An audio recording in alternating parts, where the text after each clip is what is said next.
Hi hello friends, ನಮಸ್ಕಾರ. ಇವತ್ತು ನಾನು ನಿಮಗೆ ಒಂದು ಹೆಲ್ದಿ ಆಗಿರುವಂತಹ ಬೆಂಡೆಕಾಯಿ ಚಟ್ನಿ ಹೇಗೆ ಮಾಡ್ಬೋದು ಅಂತ ತಿಳಿಸ್ಕೊಡ್ತೀನಿ. ನಾನು ತುಂಬ ಈಸಿಯಾಗಿ ಮಾಡ್ಬೋದು, ಟೇಸ್ಟ್ ಅಂತ ಸಖತ್ತಾಗಿರುತ್ತೆ. ಒಮ್ಮೆ ಟ್ರೈ ಮಾಡಿ. ನಾನು ಇದಕ್ಕೆ 1/4 kg ಬೆಂಡೆಕಾಯಿನ ವಾಶ್ ಮಾಡಿ ಕಟ್ ಮಾಡಿ ಇಟ್ಕೊಂಡಿದ್ದೀನಿ. ಮತ್ತು ಒಂದು 3 ಈರುಳ್ಳಿ, 3 ಟೊಮೊಟೊನ ಉದ್ದುದ್ದ ಕಟ್ ಮಾಡಿ ಇಟ್ಕೊಂಡಿದ್ದೀನಿ.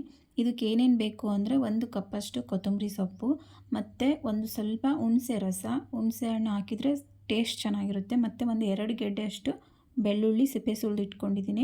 6ರಿಂದ 7 ಒಂದು ಹಸಿಮೆಣಸಿನ್ಕಾಯಿ, 1 ಟೀ ಸ್ಪೂನು ಜೀರಿಗೆ, ರುಚಿಗೆ ತಕ್ಕಷ್ಟು ಉಪ್ಪು, ಇಷ್ಟನ್ನೆಲ್ಲ ಹಾಕಿ ಒಂದು ಬೆಂಡೆಕಾಯಿ ಚಟ್ನಿನ ರೆಡಿ ಮಾಡ್ಕೋಬೇಕು. ಇದು ಚಪಾತಿಗೆ, ಆಮೇಲೆ ದೋಸೆ, ಪೂರಿ ಇದಕ್ಕೆಲ್ಲನೂ ಸಖತ್ತಾಗಿ ಮ್ಯಾಚ್ ಆಗುತ್ತೆ. ಸ್ವಲ್ಪ ತುಪ್ಪ ಹಾಕ್ಕೊಂಡು ತಿಂದುಬಿಟ್ರೆ ಅದ್ರ ಮಜನೇ ಬೇರೆ. ಫಸ್ಟು ಒಂದು ಕಡಾಯಿ ಇಟ್ಟು ಅದಕ್ಕೆ ಕಟ್ ಮಾಡ್ಕೊಂಡಿರುವಂತಹ ಬೆಂಡೆಕಾಯಿನ ಹುರ್ಕೊಳ್ಳೋಕೆ ಇಡ್ತಿದ್ದೀನಿ. ಬೆಂಡೆಕಾಯಿ ಹುರಿಬೇಕಾದ್ರೆ ತಕ್ಷಣ ಎಣ್ಣೆ ಹಾಕಬೇಡಿ. ಅದು ವಾಶ್ ಮಾಡಿರ್ತೀವಲ್ವ, ಎಲ್ಲ ನೀರಿರುತ್ತೆ, ಅದೆಲ್ಲ ಲೋಳೆ ಇರುತ್ತೆ, ಅದೆಲ್ಲ ಹೋಗೋದಕ್ಕೆ ಒಂದು 5 ನಿಮಿಷ ಎಣ್ಣೆ ಹಾಕ್ದಲೇ ಹುರಿರಿ. 5 ನಿಮಿಷ ಆದಮೇಲೆ ಎಣ್ಣೆ ಹಾಕ್ಕೊಂಡು ನೀಟಾಗಿ ಎಣ್ಣೆಯಲ್ಲಿ ಹುರಿದ್ಬಿಟ್ಟು ಸ್ವಲ್ಪ ಉಪ್ಪು ಹಾಕ್ಬಿಟ್ಟು ಈ ಥರ ಎಲ್ಲ ಒಂದು ಸ್ಪೂನಲ್ಲಿ ಕೈ ಆಡಿಸಿ ಒಂದು ಪ್ಲೇಟ್ ಮುಚ್ಚಿಬಿಡಿ.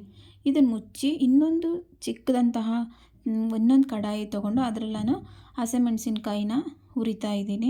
ಹಸಿಮೆಣಸಿನ್ಕಾಯಿ ಸ್ವಲ್ಪ ಎಣ್ಣೆ ಹಾಕಿ ಹುರಿದ್ಬಿಟ್ಟು ಇದರಲ್ಲೇ ಆಮೇಲೆ ಈರುಳ್ಳಿ, ಟೊಮೊಟೊ ಎರಡೂ ಎಣ್ಣೆಲೇ ನೀಟಾಗಿ ಹುರ್ಕೋಬೇಕು. ಹಾಗೆ ಹಾಕಿದರೆ ಹಸಿ ವಾಸನೆ ಇರುತ್ತೆ, ಅದಕ್ಕೋಸ್ಕರ ನೀಟಾಗಿ ಹುರಿಬೇಕು. ಎಲ್ಲ ಬೆಂಡೆಕಾಯಿನೂ ಅಷ್ಟೇ, ಎಲ್ಲ ಮೆತ್ತಗಾಗಿರಬೇಕು, ಆ ಥರ ಹುರಿಬೇಕು. ಚೆನ್ನಾಗಿರುತ್ತೆ ಟೇಸ್ಟು. ಒಂದ್ಸಲ ನೀವು ಮನೇಲಿ ಮಾಡಿ. ಸಾಮಾನ್ಯವಾಗಿ ಎಲ್ಲರೂ ಬೆಂಡೆಕಾಯಿ ಚಟ್ನಿ ಮಾಡೋದು ಕಮ್ಮಿ ಅನಿಸುತ್ತೆ. ಸಾಂಬಾರು ಮಾಡ್ತಾರೆ, ಪಲ್ಯ ಮಾಡ್ತಾರೆ. ಇದು ಹೆಲ್ದಿಯಾಗಿರೋ ಫುಡ್ಡು ಆಗಿರೋದ್ರಿಂದ ವೀಕ್ಲಿ 1 ಟೈಮ್ ಆದರೂ ತಿನ್ನಬೇಕು. ಆರೋಗ್ಯಕ್ಕೆ ತುಂಬ ಒಳ್ಳೆಯದು. ಪಲ್ಯ, ಸಾಂಬಾರು ಮಾಡ್ತಾರೆ, ಅದ್ರ ಜೊತೆ ಚಟ್ನಿನೂ ಮಾಡಿ ಯಾವಾಗಾದರೂ ಒಂದು ಸಲ. ನೋಡಿ, ಈ ಥರ ಹುರಿತಾ ಇರಬೇಕು.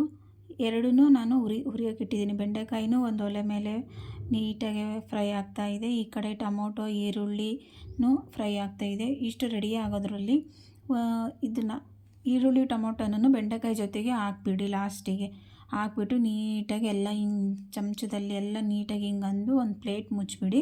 ಒಂದು 5 ನಿಮಿಷ ಬಿಟ್ಬಿಡಿ. ಅದನ್ನು ಬಿಟ್ಟು ಒಂದು ಚಿಕ್ಕ ಜಾರ್ ತೊಗೊಂಡು ಅದಕ್ಕೆ ಮೆಣಸಿನ್ಕಾಯಿ, ಜೀರಿಗೆ, ಬೆಳ್ಳುಳ್ಳಿ, ಕೊತ್ತಂಬರಿ ಸೊಪ್ಪು ಇದನ್ನೆಲ್ಲ ತರಿಯಾಗಿ ರುಬ್ಕೋಬೇಕು. ಫುಲ್ಲು ನುಣ್ಣಗೆ ರುಬ್ಕೋಬೇಡಿ. ನೋಡಿ, ಈ ಥರ ಕಾಣಿಸ್ತಾ ಇದೆ ಅಲ್ವಾ, ಈ ಥರ ರುಬ್ಕೋಬೇಕು. ಫುಲ್ಲು ನುಣ್ಣಗೆ ರುಬ್ಕೊಂಬಿಟ್ರೆ ಅದು ಬೆಂಡೆಕಾಯಲ್ಲಿ ಕಾಣಲ್ಲ, ಅದಕ್ಕೋಸ್ಕರ. ನೋಡಿ, ಅಷ್ಟರಲ್ಲಿ ಇದಾಗಿದೆ. ಇದು ಆರೋದಕ್ಕೆ ಬಿಡಬೇಡಿ. ಆರೋಕ್ಕೂ ಮುಂಚೆನೇ ಈ ಥರ ಒಂದು ಮಸಿಯೋದು ಇರುತ್ತೆ ಅಲ್ವಾ ಮನೇಲಿ, ತೊಗೊಂಡ್ಬಿಟ್ಟು ನೀಟಾಗಿ ಕೈಲೇ ಎಲ್ಲ ಹಿಂಗೆ ಮ್ಯಾಶ್ ಮಾಡಿ. ಅದನ್ನು ಯಾವುದೇ ಕಾರಣಕ್ಕೂ ಮಿಕ್ಸರ್ಗೆ ಹಾಕಕ್ಕೆ ಹೋಗ್ಬಿಡಿ. ಮಿಕ್ಸರ್ಗೆ ಹಾಕ್ಬಿಟ್ರೆ ಫುಲ್ಲು ಸಣ್ಣ ಆಗಿ ಲೋಳೆ ಆಗಿಬಿಡುತ್ತೆ. ಬೆಂಡೆಕಾಯಿ ಸ್ವಲ್ಪ ಲೋಳೆನೇ ಅಲ್ವಾ, ಸೊ ಲೋಳೆ ಕಾಣಿಸುತ್ತೆ. ಇದೆಲ್ಲ ಸಣ್ಣಕ್ಕೆ ಮ್ಯಾಶ್ ಮಾಡಿದ ಮೇಲೆ ರುಬ್ಕೊಂಡಿರುವಂತಹ ಹಸಿಮೆಣಸಿನ್ಕಾಯಿ ಅದು ಎಲ್ಲ ಹಾಕ್ಬಿಟ್ಟು ಮಿಕ್ಸ್ ಮಾಡಿ, ಮತ್ತು ಲಾಸ್ಟಿಗೆ ಹುಣಸೆ ರಸನ ಹಾಕಿ. ಇದಕ್ಕೆ ಹುಣಸೆ ರಸ ಹಾಕಿದ್ರೇ ಟೇಸ್ಟು, ಹಾಕಲಿಲ್ಲ ಅಂದರೆ ಚೆನ್ನಾಗಿರಲ್ಲ. ಅದಕ್ಕೋಸ್ಕರ ಇದನ್ನೆಲ್ಲ ಹಾಕಿ ಕೈಲೇ ಈ ಥರ ಮ್ಯಾಶ್ ಮಾಡಿ. ಫುಲ್ಲು ಸಣ್ಣಕ್ಕೆ ಮಾಡಬೇಡ್ರಿ, ತರಿಯಾಗಿರಬೇಕು. ನೋಡಿ, ಫೈನಲಿ ಈ ಥರ ಕಾಣಿಸ್ತಾ ಇದೆ. ಚೆನ್ನಾಗಿರುತ್ತೆ. ಒಂದು ಸಲ ಮನೇಲಿ ಟ್ರೈ ಮಾಡಿ. ನೀವಿನ್ನೂ ನನ್ನ ಚಾನಲ್ನ ಸಬ್ಸ್ಕ್ರೈಬ್ ಮಾಡಿಲ್ಲ ಅಂದರೆ ಪ್ಲೀಸ್ ಸಬ್ಸ್ಕ್ರೈಬ್ ಮಾಡಿ. Thank you for watching. ನೋಡಿ, ಫೈನಲಿ ಈ ಥರ ಕಾಣಿಸ್ತಾ ಇದೆ.